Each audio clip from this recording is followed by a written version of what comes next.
minus 15 seconds. Guidance is internal. 12, 11, 10, 9. Ignition sequence start. 6, 5, 4, 3, 2,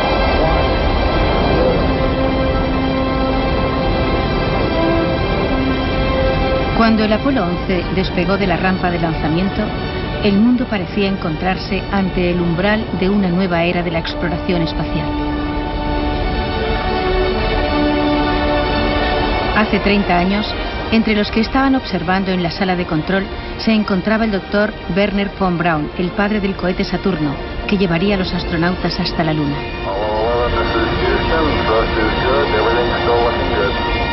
Había prometido que el viaje marcaría una nueva etapa en la evolución del hombre.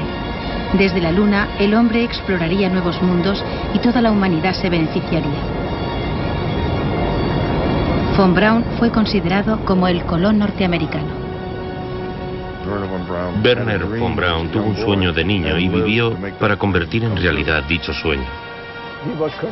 Estaba convencido de que los vuelos espaciales constituirían un paso en la evolución de la humanidad y que, de alguna forma, el destino lo había elegido a él para que fuera su guía.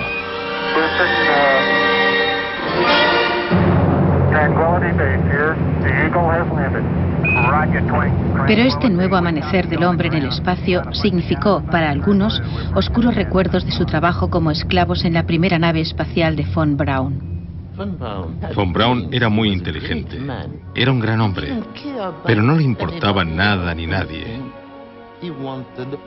Quería su cohete sin importarle el coste.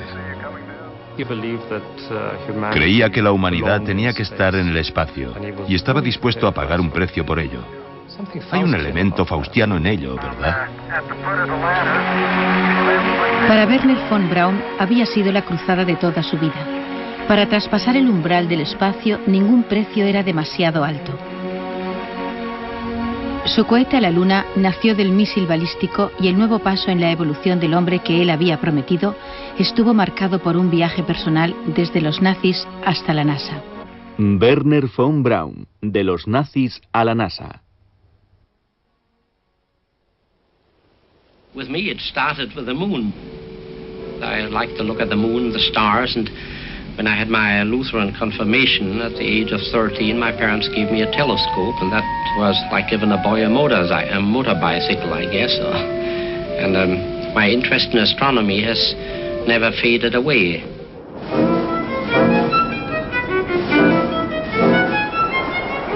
Dicho interés nació en Berlín en los años 20. Wernher von Braun pertenecía al privilegiado mundo de la aristocracia alemana.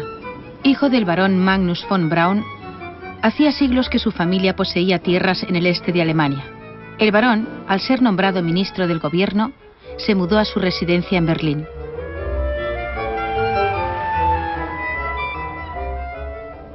Wernher era el segundo de los 3 hijos del barón.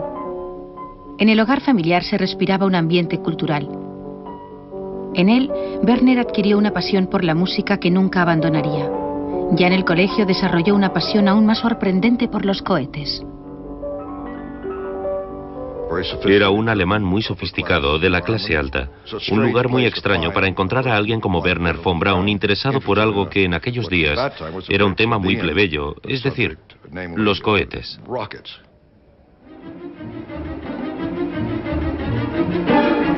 Era un interés compartido por miles de sus compatriotas. Se creía que un cohete lo suficientemente grande podría impulsar cualquier cosa. Durante la Primera Guerra Mundial se utilizaron como arma. Ahora, en el utópico espíritu de la época, se esperaba que los cohetes abrieran la puerta a la exploración pacífica del espacio. El trabajo de estos aficionados a los cohetes inspiró a von Braun y a su hermano a llevar a cabo sus propios experimentos. Cogieron cohetes para impulsar un pequeño trineo que habían construido. Se estrelló en la ventana del sótano de una tienda de ultramarinos. Y mi padre dijo, para mí esto es el fin de los viajes espaciales. Pero Wernher siguió adelante. La fascinación por los cohetes se convirtió en un interés por la astronomía cuando sus padres le regalaron un telescopio. That really kicked me off. And it was actually in one of these amateur astronomer magazines, 1925, that I stumbled across a book written by Professor Hermann Obert, which was entitled The Rocket to Planetary Spaces, and I sent for that book, and of course I couldn't understand a word because it was full of mathematical formula. El libro describía cómo un cohete con combustible líquido podría ser utilizado en los vuelos interplanetarios. Las ideas de Obert llegarían al gran público en 1929, cuando le pidieron que fuera el asesor técnico de la película de Fritz Lang, La mujer en la luna. En la película se veían los preparativos de un cohete espacial impulsado con combustible líquido. A diferencia de los motores convencionales, el cohete con combustible líquido de Obert no necesitaba aire, por lo que podía volar por el espacio. El cohete de la película fue lanzado con la primera cuenta atrás de la historia.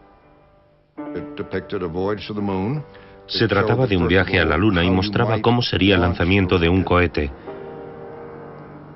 Se veía el despegue de un cohete de fases múltiples y cómo éstas se desprendían. Y también se apreciaba la falta de gravedad. Hasta cierto punto, se adelantó a lo que realmente ocurriría 50 o 60 años más tarde.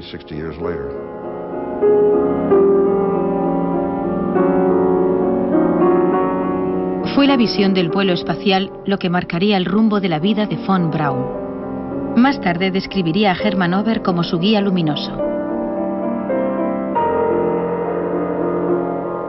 You know, when you are 13 years old, the world looks awfully simple and beautiful. Although I didn't understand all of it, I got the message loud and clear that people can fly one fine day with rockets, not only to the moon but also to the planets, and I decided that right then and there this was for me. En el colegio, von Braun empezó a escribir sus propias historias sobre viajes espaciales. No hay duda, escribió en una de ellas, que algún día el hombre caminará sobre la superficie de la Luna. Era un alumno aventajado. Sus compañeros de escuela también reconocían sus dotes de líder. Estaba convencido de que triunfaría. Un día me preguntó, ¿me acompañarías? Sí, estoy a tu servicio. Volaremos juntos a la Luna. Ese era el objetivo. Tras dejar la escuela, von Braun se unió a un grupo de aficionados a los cohetes y empezó a construir y a probar sus propios motores de combustible líquido. Al publicar los trabajos del grupo, le decía a todos los que quisieran escucharle que en el transcurso de su vida verían vuelos espaciales. Mucha gente creía que estábamos locos y que solo perdíamos el tiempo. Pero von Braun solía decir: una persona es un loco hasta que le toca el gordo. El grupo siempre andaba corto de dinero, pero había una fuente de dinero evidente, el ejército alemán, y en el verano de 1932 organizó una demostración de su último cohete para el ejército. Filmaron los preparativos de von Braun para el lanzamiento.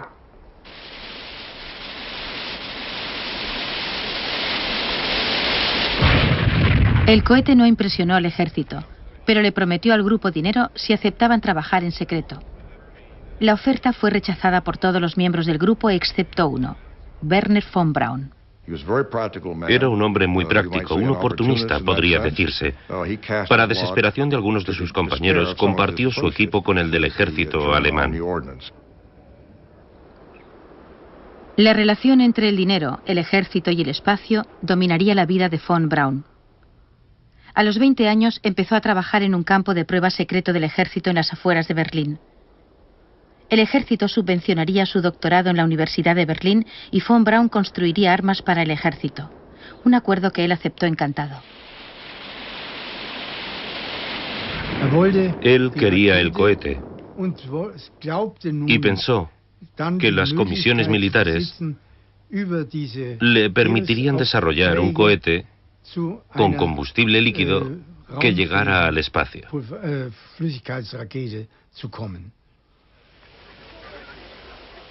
Empezó a trabajar con solo 3 colegas en un pobre campo de pruebas, pero en 3 años su pequeño equipo había superado la tecnología balística existente. Von Braun participaba en mucho más que el diseño, ya que construía y probaba los cohetes personalmente. 3 meses después de que von Braun empezara a trabajar con el ejército, fue elegido un nuevo canciller en Alemania. Adolf Hitler. Von Braun tenía planes para un gran cohete con un alcance de 300 kilómetros. El celo nazi por el rearme le dio la oportunidad de construirlo. Von Braun necesitaría un nuevo equipo y otras instalaciones. Empezó a buscar un lugar aislado cerca del mar Báltico adecuado para un programa de misiles secreto. Su madre le dijo: conozco un lugar en el norte, en una pequeña isla del mar Báltico, en la que tu padre solía cazar patos hace años. Las nuevas instalaciones en Peenemünde se construyeron rápidamente y en secreto. Von Braun fue nombrado director técnico. Solo tenía 25 años. 2000 ingenieros y científicos trabajaron en el nuevo cohete, el A4.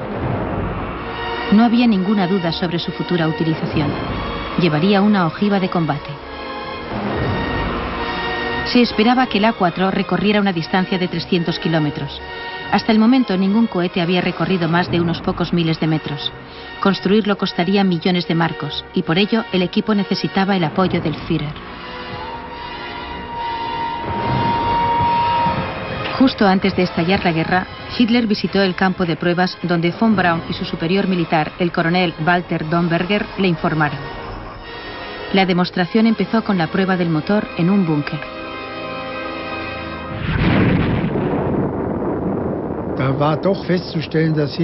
Realmente, Hitler estaba impresionado.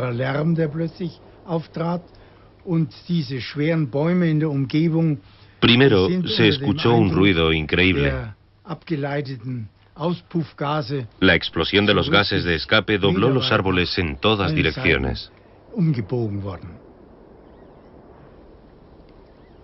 Hitler quedó impresionado por la prueba, pero se mostró escéptico acerca de la fecha de terminación del proyecto. Von Braun casi no consigue sonreír en la fotografía oficial. Su demostración no había ido bien. En aquel tiempo, me pareció interesante que Hitler dijera: no me interesan los proyectos que tarden años y años en llevarse a cabo. Y les preguntó a Domberger y a Von Braun: ¿cuánto calculan que tardarán en tenerlo? Bueno, de 5 a 10 años. Y Hitler dijo: demasiado tiempo. Antes de 6 meses, Alemania estaba en guerra con Gran Bretaña y sus aliados. Los trabajos del misil se aceleraron, a pesar del escepticismo de Hitler.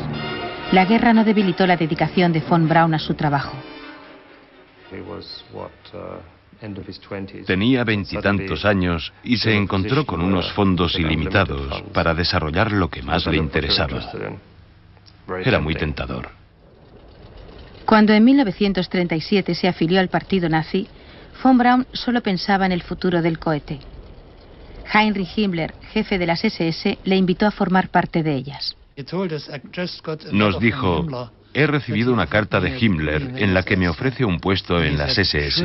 Y nos preguntó: ¿debo aceptar o no? ¿Qué opináis vosotros? ¿Será bueno o malo para nosotros? Era bueno para el proyecto, por lo que Von Braun se afilió. Esta es la única foto conocida en la que se ve al mayor de las SS, Werner von Braun, con su uniforme negro, justo detrás del propio Himmler. 5 años después de iniciarse los trabajos, el cohete de Von Braun estaba listo para ser probado. El 3 de octubre de 1942, el A4 estaba listo para su lanzamiento. Von Braun y su superior militar, el coronel Walter Domberger, aparecen aquí efectuando las últimas comprobaciones.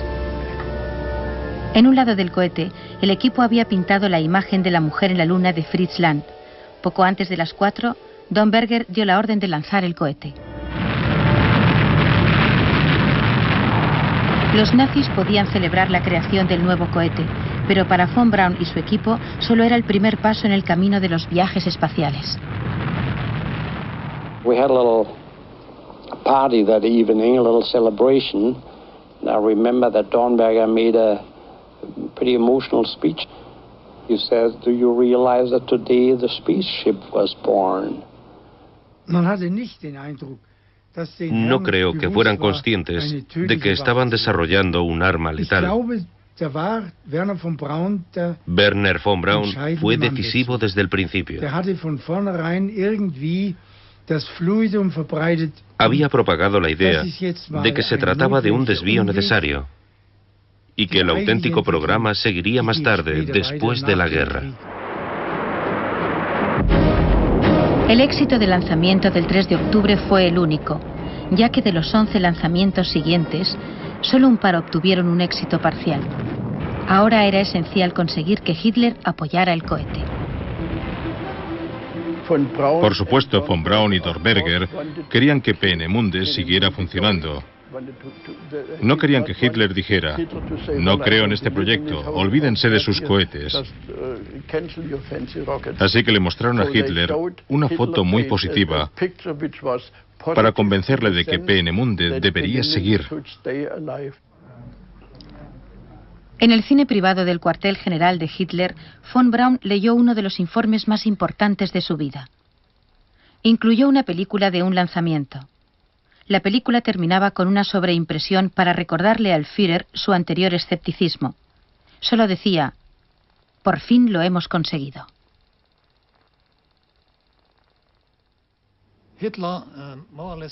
Hitler cambió de idea debido a la presentación de la película que habíamos rodado. Se mostró muy jovial y abrazó a von Braun. At the end of the film, he abruptly said, we think we have something pretty formidable here, and ordered immediately the highest priority to put the thing into quantity production. El A4 recibió un nuevo nombre que reflejaba las esperanzas de Hitler. Se convirtió en la V2, la segunda arma de la venganza, el arma que él esperaba que ayudara a ganar la guerra a Alemania. El misil sería construido en una fábrica secreta subterránea en las montañas Herz de Alemania. Como mano de obra se utilizaría a los prisioneros de los campos de concentración, pero antes había que ampliar los túneles existentes. Durante 5 meses, 8.000 prisioneros trabajaron en los túneles de Mittelberg sin ver la luz del sol. Eran brutalmente tratados por los guardias de las SS que supervisaban los trabajos. Aquí, en este infierno, pensé que había acabado mi vida, que ya me habían ejecutado y que me encontraba en el infierno. Miles de hombres encontraron la muerte en Mittelberg. La mayoría trabajaron hasta la muerte. Otros fueron ejecutados por las SS. Cuando yo llegué, la horca estaba preparada solo para un hombre. Poco después, construyeron una más grande para 6 personas. Algunas veces la utilizaron para 12 hombres, ya que ponían 2 hombres en cada lazo. Era como un sistema industrial.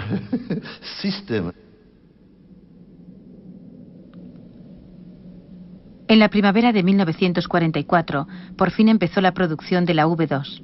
Von Braun visitó los túneles en muchas ocasiones.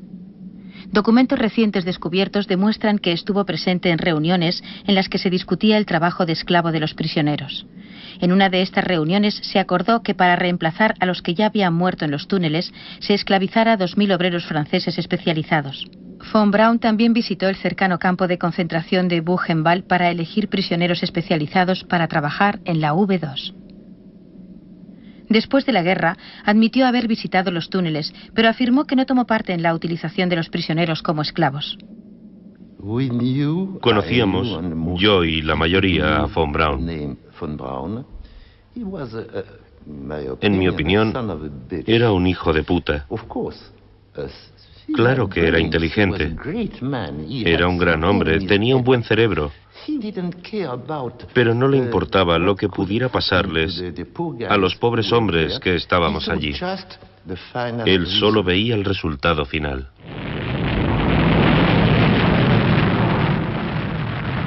Las primeras V2 cayeron sobre Londres en la noche del 8 de septiembre de 1944. Había empezado una nueva era en la guerra. Las V2 se cobraron 5.000 vidas, la mayoría civiles. Von Braun había insistido en el desarrollo del cohete, pero ahora parecía sorprendido de que se hubiera disparado.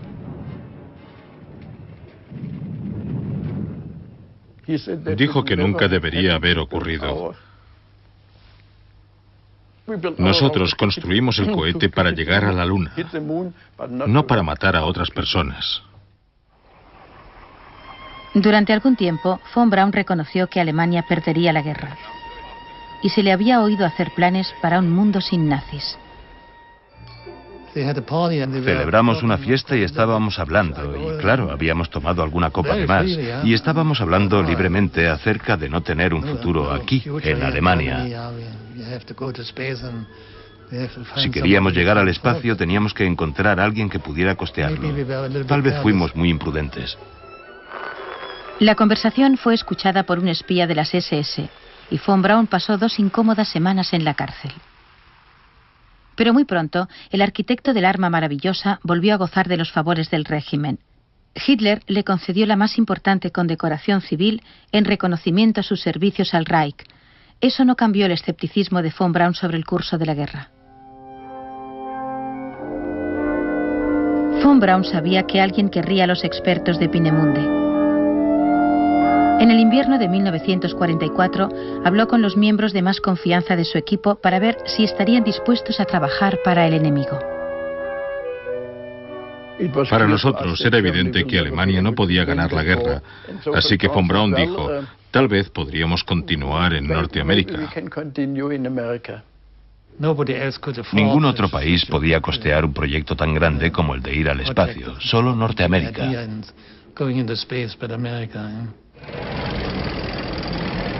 Con el ejército soviético a pocos kilómetros de distancia, se tomó la decisión de evacuar Peenemünde.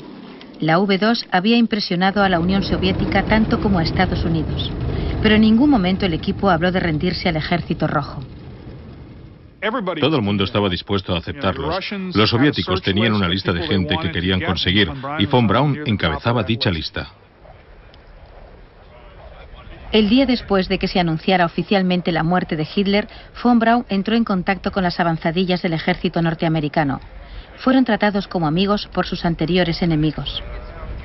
Von Braun seguía recuperándose de un accidente de coche, pero estaba de muy buen humor. A los interrogadores del ejército norteamericano solo les dijo lo suficiente para mantenerlos interesados, pero estaban muy impresionados. El ejército norteamericano ofreció contratos a Von Braun y a los miembros clave de su equipo. Conseguimos a más de 125 de los mejores científicos del mundo. Conseguimos componentes para poder fabricar más de 70 V2 que podrían volar en este país. Y también conseguimos toda la documentación, un premio increíble. Un mes antes, el ejército norteamericano había liberado Mittelberg y solo había encontrado esqueletos vivientes. 20.000 prisioneros habían muerto construyendo armas en la fábrica. La mitad de los muertos estaban directamente relacionados con la producción de la V2, pero al ejército norteamericano no le interesaban los crímenes de guerra cometidos en Mittelberg. Para evitar preguntas embarazosas sobre los antecedentes de sus nuevos empleados, el ejército empezó a registrar los archivos alemanes buscando pruebas que los incriminaran. Los documentos comprometedores fueron eliminados. Los informes de seguridad redactados por los investigadores norteamericanos fueron escritos de nuevo. Las órdenes de Washington decían, reconsideran este informe que sostiene que es una amenaza potencial para la seguridad. Los datos embarazosos, como que Von Braun fuera miembro de las SS, fueron cuidadosamente ocultados.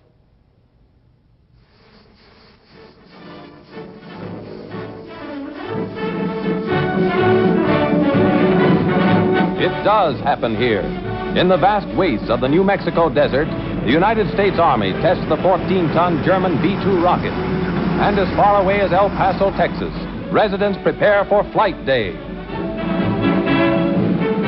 Pocos meses después de finalizar la guerra, Von Braun y su equipo volvían a trabajar, esta vez al servicio del ejército de los Estados Unidos. Captured in Germany, the terrifying weapon the Nazis banked on to win the war for them is now ready to spearhead our own intensive experiments. Los norteamericanos trajeron al desierto de Nuevo México no solo al equipo, sino también a 70 de sus cohetes. Pero ahora que la guerra había terminado, nadie sabía qué hacer con ellos. En cierto modo éramos prisioneros, no podíamos movernos libremente. Así que los primeros años en Fort Bliss no tuvimos mucho trabajo, porque la idea era la de mantenernos alejados de los soviéticos. El equipo se quejaba de que el proyecto estaba paralizado en el desierto, pero no les faltaba comida y les pagaban por su trabajo. Si no era una gran vida, por lo menos era mejor que vivir en Berlín. Enseñar al ejército norteamericano el funcionamiento de la V-2 no era lo más emocionante de la investigación de misiles, pero así von Braun disponía de tiempo para soñar en los vuelos espaciales. El aire aquí es muy limpio y pueden verse las estrellas mejor que en ningún otro lugar. Pasábamos cierto tiempo en las varias etapas de la construcción de un misil. Con frecuencia, Werner venía a ver qué pasaba y charlábamos acerca de ir a las estrellas, a la Luna, a Marte.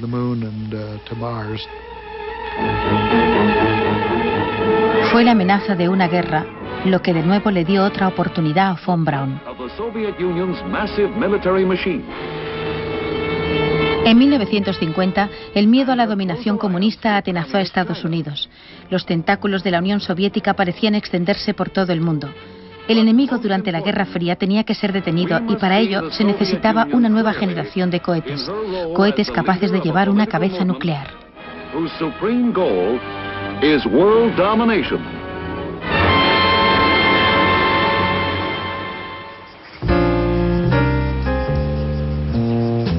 El ejército rescató a su equipo de científicos del desierto y lo trasladó al estado sureño de Alabama.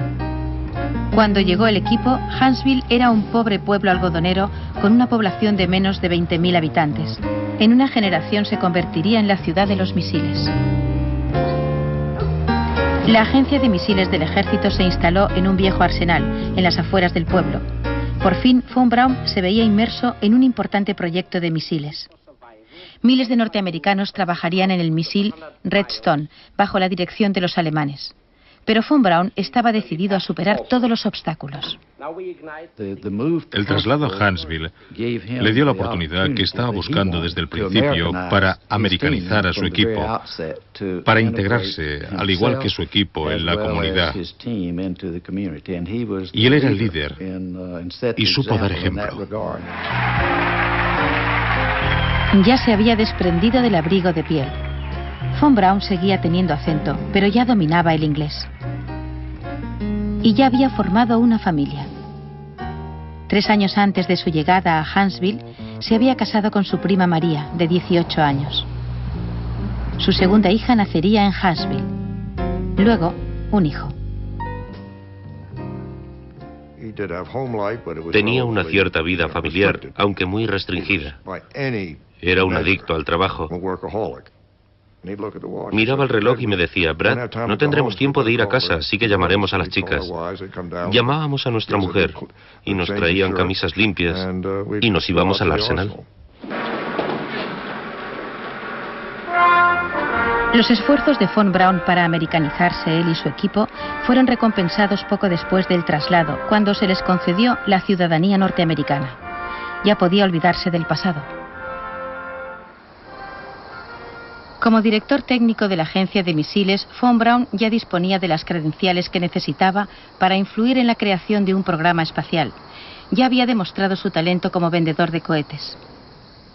Desde su casa en Huntsville se dedicó a vender el espacio. Y para ello tenía que apelar al bolsillo de los contribuyentes norteamericanos. Él nos dijo: a menos que consigamos que esa gente entienda, se interese y se emocione por los vuelos espaciales, no podremos progresar.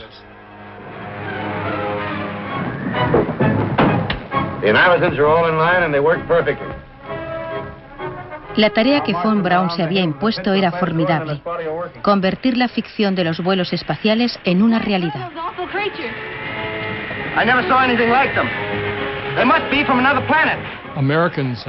Los norteamericanos se lo pasaban muy bien leyendo historias de ciencia ficción. Ciencia ficción al estilo de Buck Rogers, con doncellas lunares y extrañas criaturas alienígenas. El público se emocionaba con ello, pero como resultado, la mayoría de la gente creía que los viajes espaciales solo eran una fantasía. Von Braun se dedicó a su tarea con el celo de un misionero. Su primer éxito lo obtuvo en la prensa, con una serie de artículos en la popular revista semanal Collier Magazine. En sus páginas retrataba una sorprendentemente exacta visión del futuro en el espacio. El viaje empezaría con un cohete de 4 fases que lanzaría un satélite y luego una estación espacial. El hombre viajaría a la Luna y a Marte. Pero no era una visión utópica de coexistencia pacífica en el espacio. La estación espacial podía ser utilizada para guiar cabezas nucleares a la Tierra. Para los lectores de Collier fue una revelación. Todo parecía haber sido calculado hasta la última tonelada de combustible. Pero no todo el mundo se dejaba impresionar por las fórmulas de von Braun. Hablé con él y le dije, no creerá en los cálculos que hace para sus satélites, ¿verdad? Y él me dijo, no importa, solo es publicidad. Y añadió, usted me sorprende. Es norteamericano y no se da cuenta de que la publicidad es lo más importante en este país. Nunca venderá su programa espacial con su punto de vista tan coherente, pero yo lo venderé y usted se beneficiará de ello. We present the first of our science factual programs, Man in Space. Now here's a model I designed for a 4-stage orbital rocket ship. Compared to the unmanned instrument rocket, it is quite large. En televisión y con la ayuda de Walt Disney, von Braun llevó a cabo su publicidad más efectiva. Disney creó una serie de televisión basada en las ideas de von Braun. Los programas de Disney obtuvieron un gran éxito. A finales de la década, la mayoría de los norteamericanos creían que los viajes espaciales eran posibles. Von Braun había hecho más que nadie para convencerlos. If we were to start today on an organized and well-supported space program, I believe a practical passenger rocket could be built and tested within 10 years.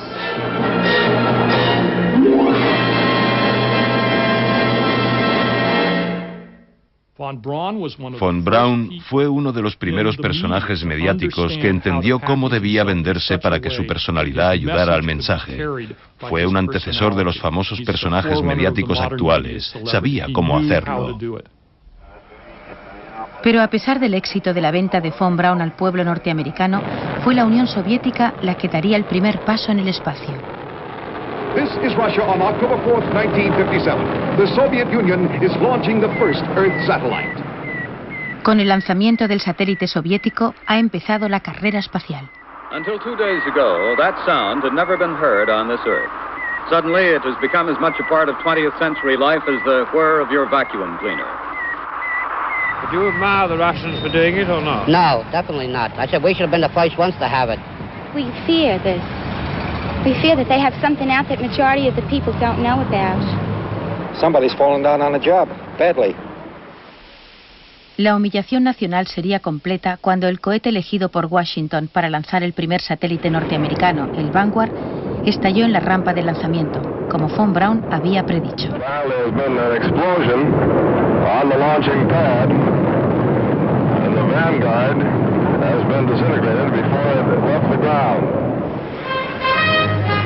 El fallo del Vanguard representó la oportunidad de von Braun. Good morning, gentlemen. Be seated, please. I have a very important announcement for you. We've been assigned the mission of launching a scientific Earth satellite. I promised the Secretary of the Army that we would be ready in 90 days or less. Let's go, Werner. Se olvidó la cooperación pacífica internacional. Von Braun y su equipo del ejército fueron llamados para recuperar la reputación de la tecnología norteamericana. En enero de 1958, el primer satélite norteamericano, el Explorer, fue lanzado con uno de los cohetes de von Braun.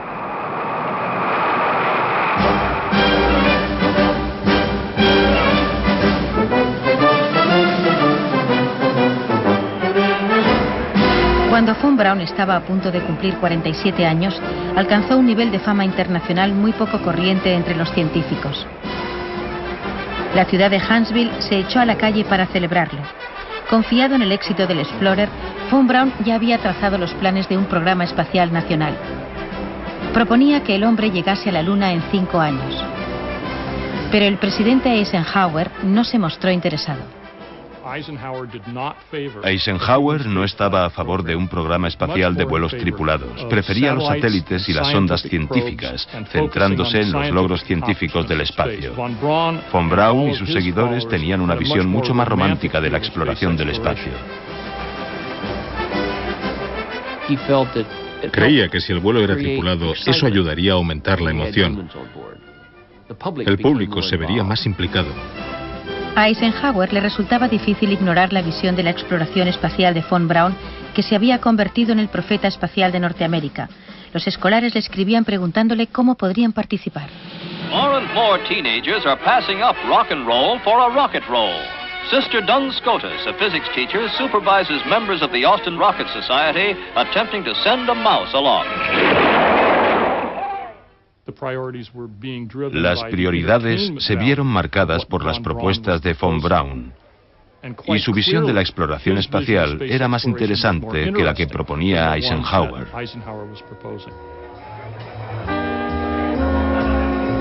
Había una nueva frontera que cruzar, y von Braun sabía cómo hacer renacer el espíritu pionero norteamericano para que la cruzaran. A despecho del escepticismo de Eisenhower, los 7 primeros astronautas empezaron a entrenarse para la aventura de von Braun. Se veía claramente que se mantenía joven mentalmente. Espero que antes de cualquier vuelo tripulado encuentren el espacio suficiente aquí dentro para llevar a un amigo la próxima vez. Adivinen a quién se refería. El sueño de von Braun no había cambiado desde su infancia. As far as outer space is concerned, you can of course keep dreaming forever because the place is unlimited. Siempre se mostraba un poco tímido, porque creo que era consciente de que muchas de las cosas que decía, las decía el niño que llevaba dentro, el niño pequeño que quería hacerlo por el placer de la aventura. Pero cuando hay que hablar con políticos, especialmente con los más tercos, a los que les preocupa ser reelegidos, no puedes permitir que lo noten.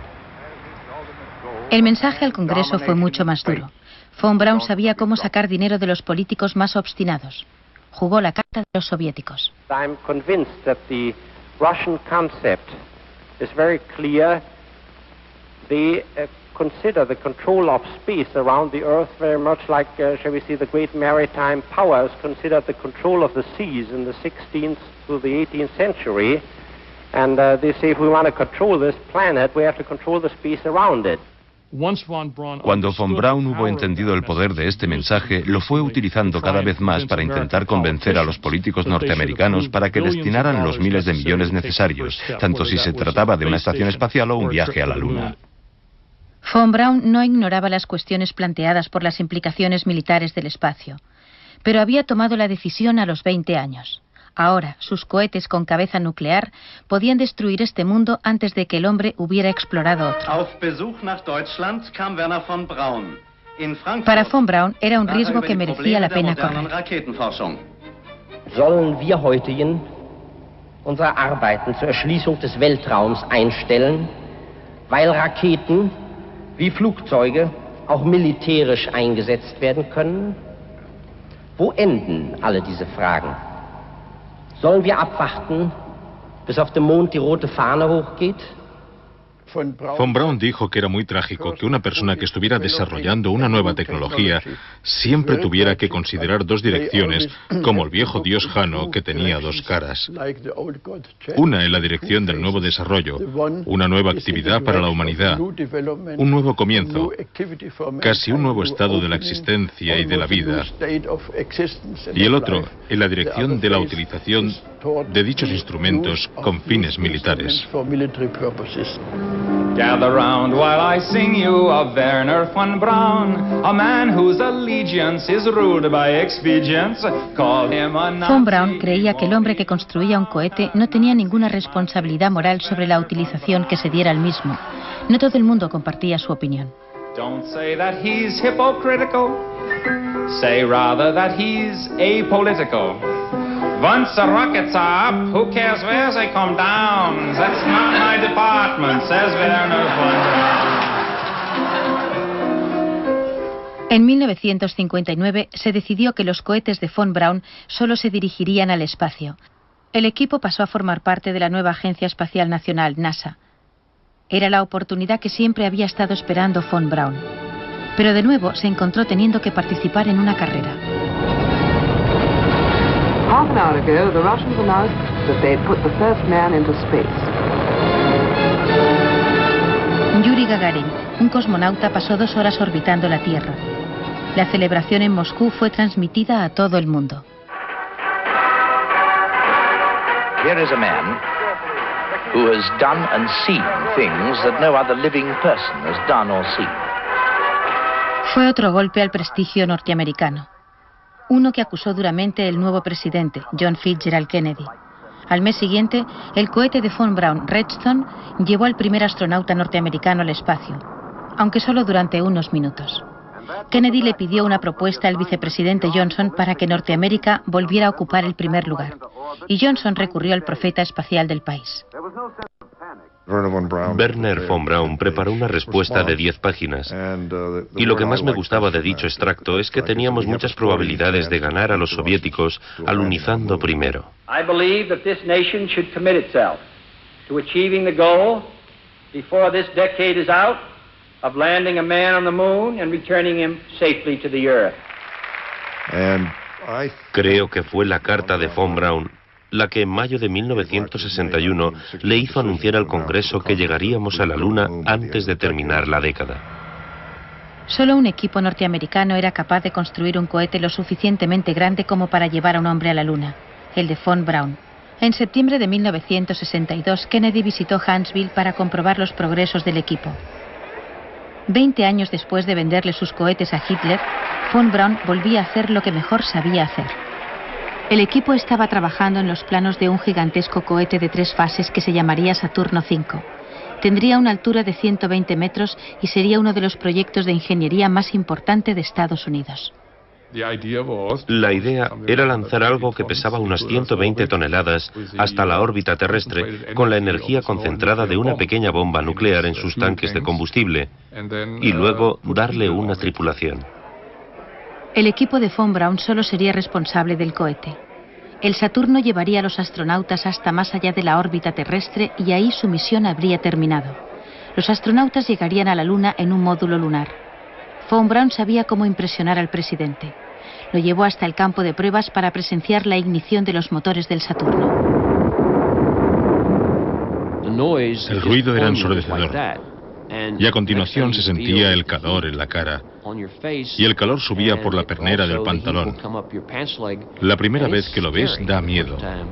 Pero se veía que Kennedy estaba entusiasmado con ello. Y von Braun le iba explicando lo que ocurría. Y de pronto, todo se paró. Había terminado. Kennedy se dio la vuelta con su gran sonrisa y cogió la mano de von Braun. Se la estrechó y le dijo: maravilloso, maravilloso, doctor von Braun. Esta máquina me ha impresionado. Kennedy abandonó Huntsville seguro de que la Luna estaba al alcance de su país.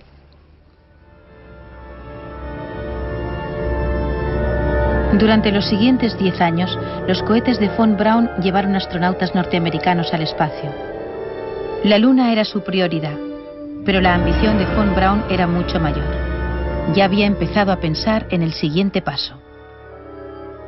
My personal guess will be that for a number of years we'll continue to explore the planets with unmanned equipment, and men will then probably follow, but that I believe is anywhere between 1 and 2 decades away, a manned flight to Mars.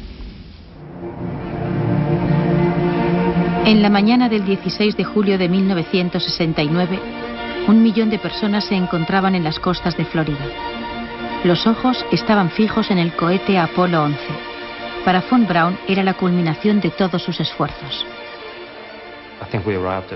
Creo que llegamos a las 5 de la mañana. La temperatura sería de unos 13 grados y ya estábamos sudando y agotados. Pero Werner parecía muy feliz. Se le veía relajado, sonriente, y era su día. Y eso es lo que dijo: este es mi día. La auténtica razón de este viaje puede ser la ambición de un hombre, este hombre. Él solo puede ser llamado el padre de los cohetes lunares. el líder de un equipo de hombres a quien todos consideran como la inspiración del Apolo.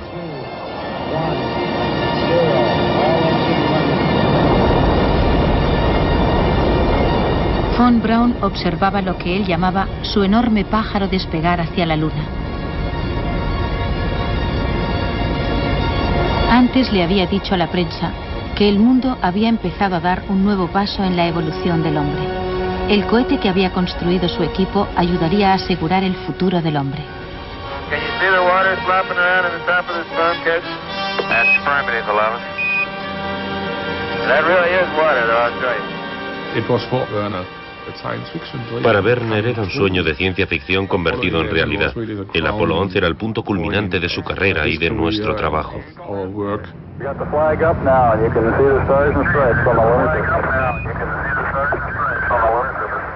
Pero en el momento del gran triunfo de Von Braun, volvió el fantasma de su pasado.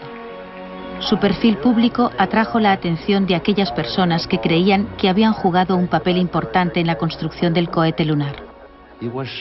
Lo mostraban como un héroe a la población norteamericana y, lo que es más importante y peligroso, a los niños, a los escolares. Probablemente les dirían: mirad, niños norteamericanos, intentad ser como este hombre.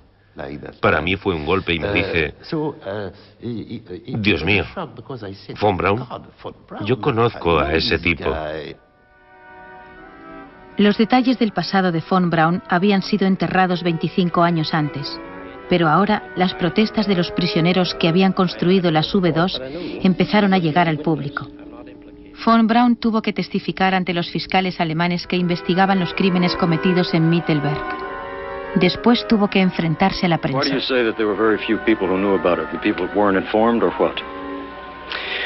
Well, I mean, what do you know about things that go on behind barbed wires? Do you ever feel the past creeping up on you? Well, I think everybody has to live with this past, but I don't have a bad conscience in this case at all. What's in the future for the American space effort? Well, I think I shouldn't drag the American space program into this at all. I'm very proud of this, and this whole thing that I was dealing with today is really... Su asociación con Mittelberg nunca lo abandonó. Von Braun nunca fue acusado de crímenes de guerra, pero los exprisioneros siempre le consideraron moralmente responsable de sus sufrimientos. Pero debido al éxito del alunizaje, la NASA le ofreció un nuevo comienzo, un traslado a la central.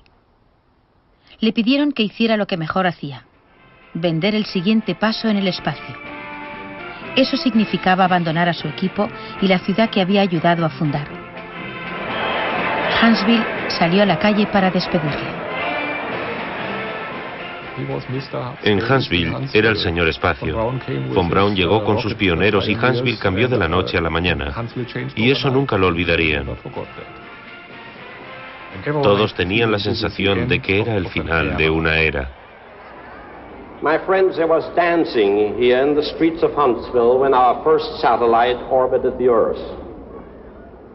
And there was dancing again when the first Americans landed on the moon.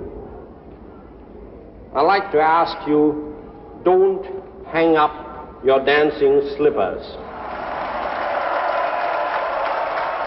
Pero cuando Von Braun llegó a Washington ya era demasiado tarde. El país había ganado la carrera a la Luna. Ahora los políticos querían gastar el dinero de los contribuyentes en casa. Ni siquiera Werner von Braun podía vender un viaje a Marte. La decisión ya se había tomado en la Casa Blanca y en el Congreso. Seguiríamos con un programa espacial más modesto y por ello, en cierto modo, era una figura patética en Washington, D.C., intentando vender un programa que todos los políticos de la ciudad sabían que había muerto. Tras 2 años muy duros en la central de la NASA, Von Braun presentó su dimisión. Era el final de su sueño. La gran aventura espacial se había apagado. Fueron momentos muy difíciles para Von Braun. Las acusaciones sobre su pasado no cesaban, y poco después de abandonar la NASA, se le diagnosticó un cáncer.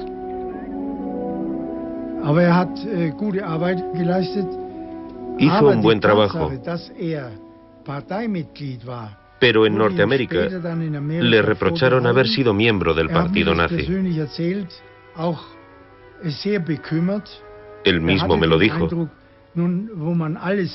Estaba muy preocupado. Tenía la impresión de que ahora que tenían todo su conocimiento podía retirarse, ya que le habían apartado. Creo que el cáncer fue consecuencia de su desengaño. Los últimos años de von Braun fueron una dolorosa batalla contra la enfermedad. Mientras luchaba contra la misma, reconsideró la decisión que había tomado 40 años antes, el pacto al que había llegado con los militares para hacer realidad sus sueños. En el hospital le preguntaba a sus amigos, ¿hicimos lo correcto? ¿Valió la pena el coste?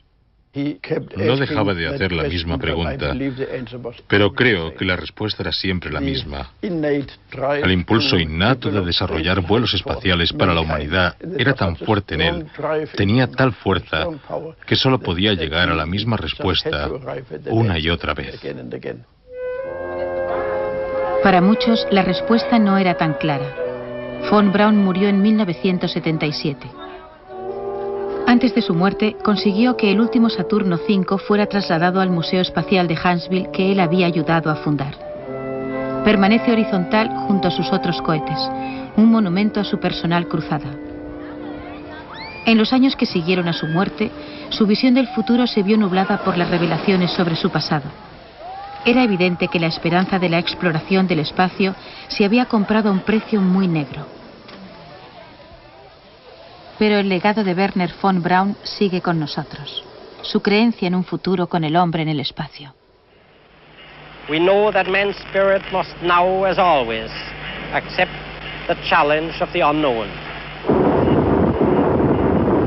Man will pull on his 7-league boots and take giant strides across space to the nearer planets of our solar system.